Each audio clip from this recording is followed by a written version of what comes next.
Hey y'all, it's my review for the Real Housewives Ultimate Girls Trip episode 5.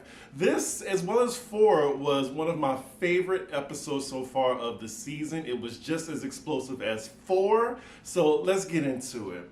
So we open the episode, Jill's in her confessional, still shook from her argument with Dorinda. Dorinda was like going ham on her in the confessional, along with all the other ladies just crammed in that room. So then we see some more of their argument, and Dorinda was just talking nonsense, and then she really hit below the belt with Jill when she said, I supported you at Bobby's funeral, and 2 weeks later you were with Gary. I supported that.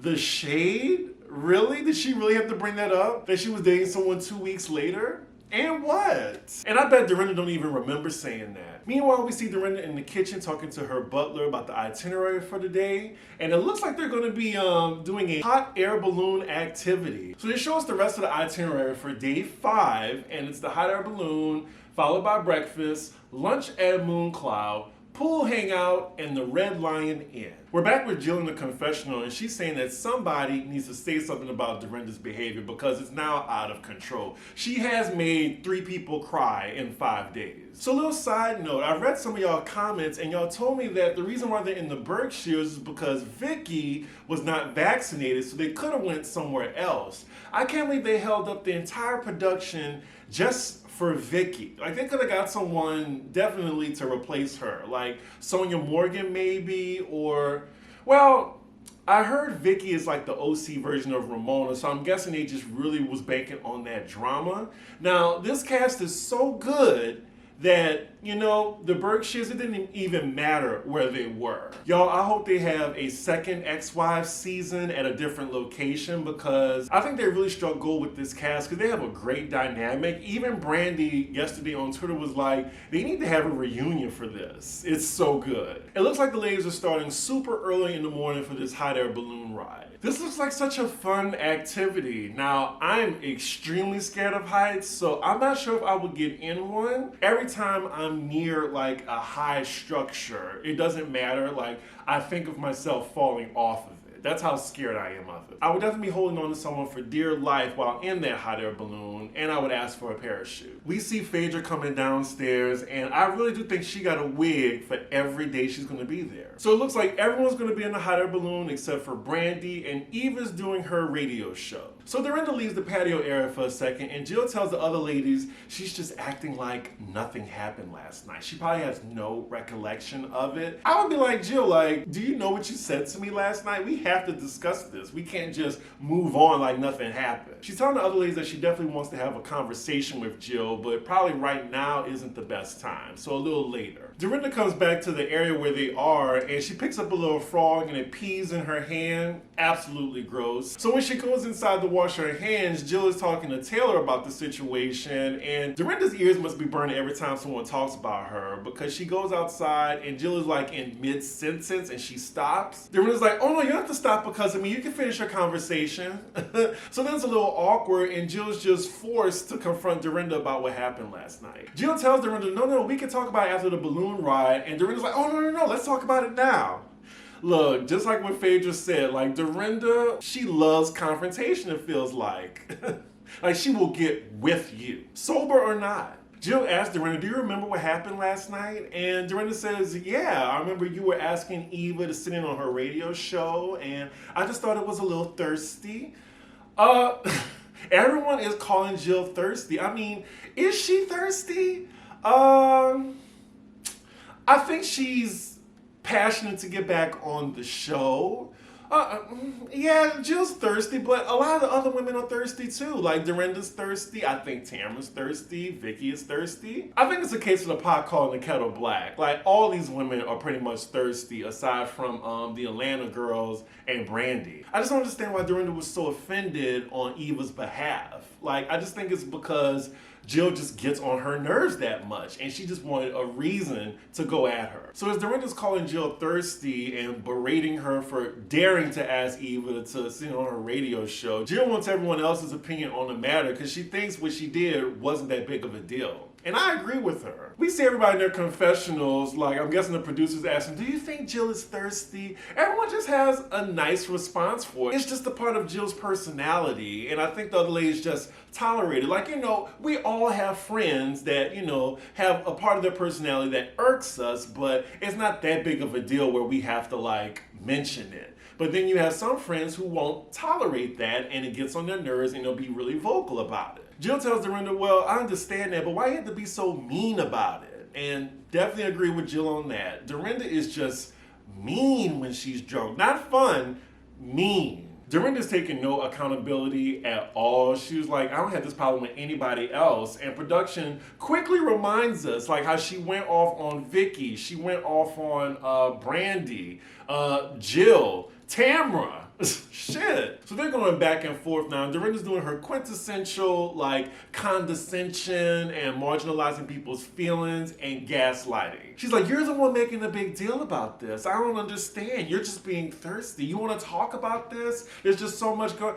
Like, that would get on my nerves. I would tell Dorinda my feelings are valid no matter how ridiculous this is to you. She's getting more unlikable as the season progresses. So it looks like they're going to put a band-aid on this situation. They call it a truce and they want to move on. So anyway, Phaedra's going to go inside to change her wig, and in her confessional she says she likes to call them units. Units, okay. I mean, Pop Roast listeners, like, let's talk about the unit.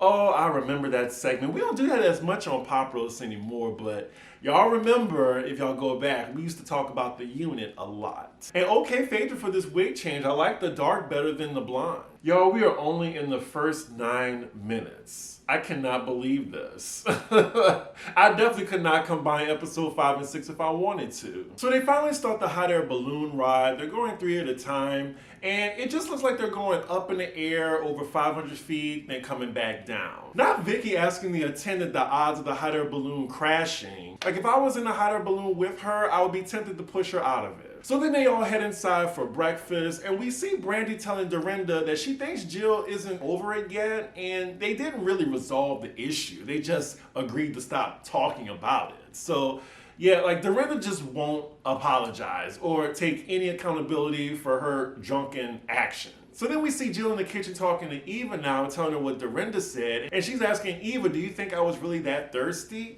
Eva's just like, oh Lord.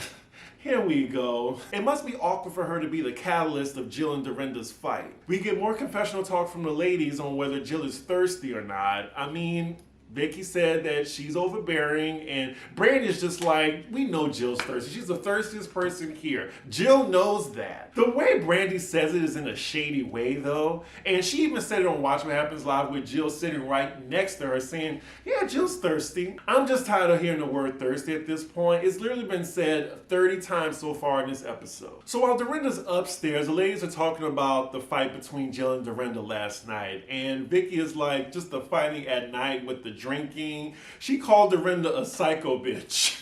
I mean, it's a little accurate, but a little harsh. At least Vicky has Jill's back. She's the only one vocal about Dorinda being mean to her. So now they're just trying to analyze why Dorinda is the way she is and why she's reacting to people like this. Jill is wondering whether it's the show or the fame got to her head, or maybe it's just the alcohol. Like, she brings up how Dorinda is drinking and how you just never know what Dorinda you're gonna get. So Eva gets up from the table because it looks like she's uncomfortable by everyone talking about Dorinda. She actually goes up to her room to talk to her. As they're talking, Dorinda's making herself the victim as if she's not the main antagonist. It looks like Eva's on Team Dorinda. She's trying to say, well, you need to find out what Jill is mad at you about. Please address Dorinda's behavior as well. Because no matter what their relationship was prior to filming, Dorinda has a drinking problem. Dorinda really thinks the issue that Jill has with her is not allowing Jill to film with her years ago.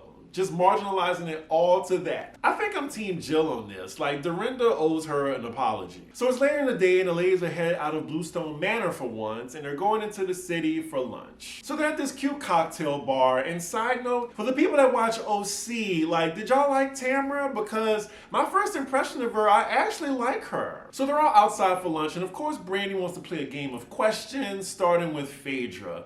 Now Phaedra, she's like, oh Lord, here we go. I think Phaedra so far, she's not saying a lot about her personal life. She's just being reactionary. Is that even a word? She's being very reactionary to everyone's drama, but she's not really talking about herself personally like the other women are. And that's the only problem I have with Phaedra on this franchise. Like, even with the simple question she was asked, she can't even say how she met the guy. So Phaedra haters, I agree with you on this. Like, she's not very forthright or transparent. So then, on the topic of relationships, and of course we're going to hear again about Vicky's situation. This guy she was supposed to be marrying, it would have been his 4th marriage if he didn't break up with her. We're getting very in-depth details about Vicky's relationship that I don't really need to hear. But this is an example of all the ladies disclosing and Phaedra isn't. So surprisingly, at this lunch, everyone was cordial. There was no drama, no tears for once. So now the ladies are back at Bluestone Manor, and the next order of business is just to lay out by the pool. We see Jill at the pool by herself, and she's talking to her mom, Gloria. Now, I'm very familiar with the earlier seasons of New York. It's actually my favorite seasons of New York. And Jill's mom was Jill on steroids. I remember her. She's telling her mom about her fight with Dorinda. Dorinda didn't even apologize. Jill's mom says, I really hope to God I never run into her. Ooh, and I remember Miss Gloria, she do not play. I'm sure for her, it's on sight when she sees Dorinda. So a few more of the ladies join Jill at the pool. She gets this little flower bouquet from her boyfriend with a little cute apple with a stem under it for Housewives or whatever. So then the ladies are asking Jill, do you really want to be back on the show? You know, because she has this reputation of being thirsty. And Brandy immediately answers for her. Are you kidding me? Yes, she does. Jill says, well, actually, I wouldn't mind being a friend of, because she wants that role where you don't really have to do much and you could just, you know, be yourself and not really end with the drama. I think low-key Jill wants to be full-time, but at the very least, she wants to be back on television. I love Jill on Housewives. Like, if she just wasn't so damn persistent with Andy, I think she would have been back on the show. I missed her on New York. Lord, they talking about her feud with Dorinda again. Brandy's telling her, I feel like y'all really just glossed over the situation. And I agree, but Lord, this whole episode being Jill versus Dorinda, it's a little exhausting. So as Jill goes back into the house, Dorinda and Phaedra come outside to join the ladies by the pool. Of course Phaedra's wearing this. Of course. The donkey booty is in full effect. Now Phaedra telling Dorinda, oh Dorinda, that's a nice booty for a white lady. Fast forward later in the evening, the ladies are all headed to the Red Lion Inn for dinner, and Dorinda used to work there before she married extremely wealthy. So they arrive at the restaurant, and Dorinda is determined to prove to the ladies that she worked there. Like, she even stands up and does her spiel that she did when she used to work at the restaurant. For those of you who don't know what a spiel is, it's a restaurant term when the server lets you know, like, the specials. It's an introduction, like a formal greeting with the specials of the restaurant tacked on. Side note, I can't believe we're only at the half point of the episode and the real drama hasn't even happened yet. So the ladies are talking, and here go Brandy with her intrusive questions. She asked Vicky about a rumor that she had a threesome before. Brandy is the person in the group who has seen all the ladies' franchises, and it's basically like if one of us was on that trip. Personally, I don't care to know this information. So the ladies go inside the restaurant to their table, and this restaurant just looks very old in the inside. I mean, old to the point where you think there are slaves in the back cooking. We see Vicky finally in a happy mood, and she wants to whoop it up, whatever that means. She's not a depressing mess for once. But yeah, I agree with Vicky. Like, where are we gonna turn up? Because this restaurant, definitely not. It's 8:30 and it's empty. You see old people rocking on wheelchairs in the front. They ain't going to no nightclub afterward. I think they're going right home. Dorinda mildly takes offense to it, saying, well, it's New England. I don't really know what to do. And you can already see that she's starting. Like, Dorinda, she looks a little tipsy. So now the topic of conversation is the ladies talking about the show itself. And I love the fourth wall breaks because, you know, we love to get the tea behind the scenes of Housewives. We also know it could be a landmine for anybody at the table too. So Dorinda starts off by contradicting herself, saying that, you know, when she's filming, like, she films all the way through. And the ladies are saying, that's a lie. She takes naps all the time when she's going to be cranky. And, you know, production provides us the receipts. So Dorinda lies to the table and says, I'll sleep when you all leave Saturday. Vicky's like, oh, we're leaving Saturday? I thought it was Thursday. So then Eva's like, oh, Vicky, you don't want to be here? And Vicky was like, oh no, it's just, 8 days is a long time. And then Dorinda, she immediately says, well, why'd you sign up? You can already tell it's going to go left soon. Vicky's now backpedaling and pussy popping, saying, oh, well, I just missed my grandsons, on Saturday. She's trying to clean it up. I mean, we kind of know from watching the season thus far that Vicky is bored in the Berkshires. And ironically, the reason why they're in the Berkshires, allegedly, is because she didn't want to get vaccinated, or else they could have went to a island destination. Dorinda's now calling Vicky a victim and being very confrontational. Vicky the victim. I mean, it does have a ring to it, and Dorinda has a point, but she's very vocal about it. Vicky's on defense right now. She has like 4 ladies coming at her, for being negative throughout the trip. I'm like, she was just happy before, y'all. Like, give her a break. Dorinda's being very aggressive right now, and Vicky tells her, like, don't talk to me like that. I wish somebody at the table has her back on that. Oh, Lord. And now we're talking about the Jill-Dorinda beef, and this is not a good idea because now it looks like Dorinda is 3.5 drinks in. Here we go. Dorinda's being real aggressive and mean with Jill. Like, let it go. I'll hand it to Jill, though. She's cool as a cucumber right now. I mean, she's completely sober because I think she said she doesn't really drink. Okay, now Dorinda's going a little bit hard. We're talking about behind the scenes, Roni shit. She's saying when they were filming together, I think it was the Halloween episode when Jill made a cameo with Luann. Dorinda's talking about what the producer told her, and then she's getting her finger in Jill's face trying to check her. Jill's like, don't try to put me in my place, Dorinda. And Jill is calling Dorinda out now saying, yeah, you were pretty drunk during that. And production reminds us. Again, Dorinda's contradicting herself, saying she didn't drink that night, and she definitely did. I wonder what she thinks looking back at this, like the production is literally calling her out on her lies. Oof. And then Dorinda tells Jill, listen, I want to show that you're no longer on. Oop, and Jill comes right back at her saying, well, you know what? Maybe there's a reason you're not on anymore now. Dorinda's like, well, I'm on pause. And Jill's like, really? You think that? You go, Jill. I love that she's standing up for herself in this moment. Ooh, all right, Jill.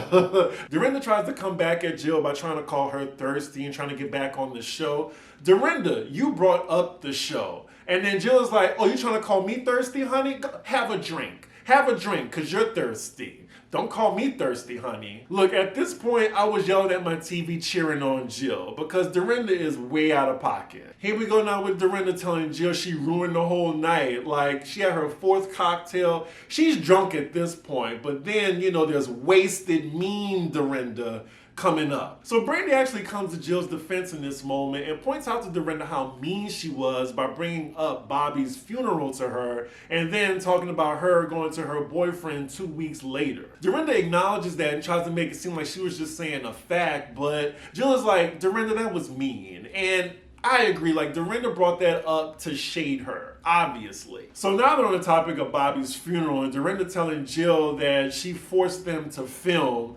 And Jill is like, I didn't know cameras were there. Now, Jill, you gotta admit, you knew cameras were gonna be there. They're not just gonna film at a funeral.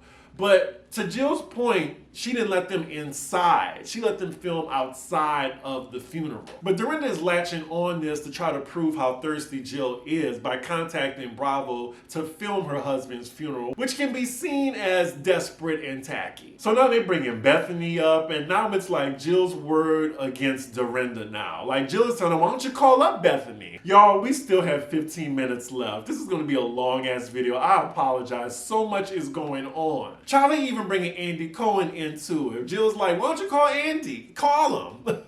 They're breaking the 5th wall at this point. So now production is calling out Jill. I mean, I don't think it was nothing wrong for her to like have the cameras outside the funeral. As a viewer, I mean, I appreciate the moment seeing Jill and Bethany reconnect after so many years. But yeah, production is now calling Jill out because they show footage of Andy at a reunion telling the New York ladies that Jill contacted them and said it was okay for them to film outside the funeral. So now you have production telling Jill, we have emails from your assistant saying it was okay to film. But now Jill is saying, my assistant doesn't speak for me. Jill, I'm gonna need you to stop. I'm on your side, okay? I'm gonna need you to be honest. Be honest. Jill's gonna die on this hill. She's like, well, did you get the email from me? No, you got it from my assistant? It's the same thing. Lord, Dorinda is on her 5th cocktail. Even the camera, it zooms in on the new drink she just got. The ladies are trying to wind down this argument and put another band-aid on a gunshot wound. So then Dorinda gets up from her seat to ask Jill for a hug, and they hug it out. I simply can't. We cut to Jill's confession, and she says that she just hates arguing with a drunk person, so she'll do anything to end it. Oh no, so now the topic of conversation is Taylor addressing Brandy about something on the show, and then we even see Tamra saying, oh, no. And Taylor looks drunk right now. Wait, why is Taylor bringing this up to Brandy right now? She's talking about season 2. Was that season 2? I thought that was season 3 where she outed Adrian's surrogacy. I think that was season 3. Anyway, she's asking, does she regret that moment? Why are we talking about this? Like, look, don't come for Brandy unless you're ready for her to go below the belt. Taylor is clearly drunk and she's being really aggressive with Brandy. In this case, Brandy didn't do anything. She didn't start this. And her and Adrian are actually like cordial now. So to bring this up is really like moot. It had nothing to do with you. Oh man, so now Taylor definitely throws the first dagger at Brandy. She was like, it was season 1 where all the classy ladies were there. Like, she's definitely telling Brandy that you were the white trash added to the show. She's basically saying that she brought the value of Beverly Hills down with her addition. As a watcher of Beverly Hills, like, yeah, the ladies were really mean to Brandy, and that's why Brandy became the fan favorite in the first place. Taylor ain't making no sense talking about a successful pot of water with cinnamon. I don't know. Girl, shut up. As Brandy is laughing at her, Taylor's threatening to jump across the table. Why is Taylor on 10 right now? Now see, like when Brandy goes there with you, don't cry about it. Oh my God, my excitement when I just heard this. I didn't realize this on my first watch, but as Taylor's talking to Brandy, Brandy's like, oh my God, you're just like Jill and Dorinda, like just thirsty to be back on the show. And Dorinda gets involved now. Back that shit up. We got to back that shit up. She's drunk now. Dorinda is wasted. Now, I do agree with Dorinda. Like, don't call me thirsty when you're on every single reality show you can be on. I'm glad it was said because Brandy's calling these ladies thirsty. She's just as thirsty to be on TV. So now it's Taylor and Dorinda versus Brandy. And poor Tamra. Tamra is all of us right now at the table. She's just like, oh my goodness, no. Oh shit, so now the shit has officially hit the fan. Brandy dropped the grenade like we know she was. So Taylor's talking about how successful the show was without her, how successful Taylor is. And Brandy's like, oh really, you're successful? When your husband, they even bleeped it out. So I heard from, Twitter and everything that she said it's because your husband hung himself. She went for the jugular. But to Brandy's defense, like she was poked. She kept being poked by Taylor. You throw a knife at Brandy, she's gonna throw a grenade back. All the ladies at the table are shook that she would actually go there. That's the thing with Brandy. Like at first she was defensible, like everybody's on her side, but then you say something that's indefensible and now everybody's on Taylor's side now. What she said was so wild, Eva had to get up from the table. She's like, I can't do this right now. I'm getting up because y'all taking it dark. Yeah, because in Atlanta, you say some shit like that, they scrap it. Period. Dorinda has now made this her fight. She's like, why'd you do it? Why'd you do it? Because, you're talking about death around Dorinda. Ooh, not a good idea. Brandy at this moment is trying to defend herself. Brandy should have just apologized immediately, but she's trying to make excuses for it, saying that Taylor was coming after her.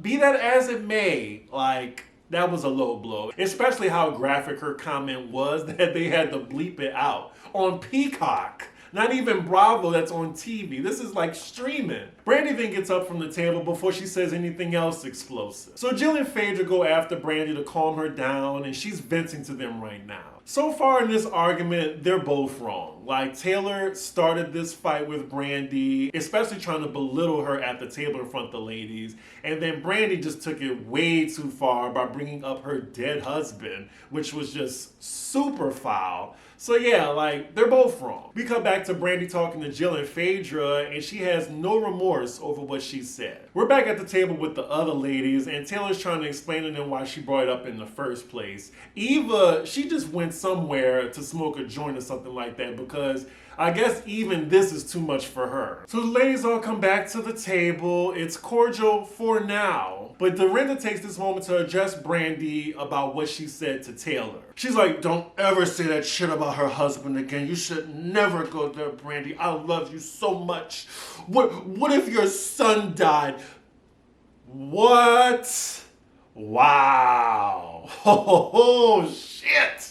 Like, Brandy did not see that coming. She just sits back. She's like, oh, you can see like the rush of adrenaline that Brandy just got from that. Dorinda took it low. She took it low, and I think Brandy met her match. Like, you bring somebody in who will say anything, and then Dorinda too, that will go right there to you for the jugular.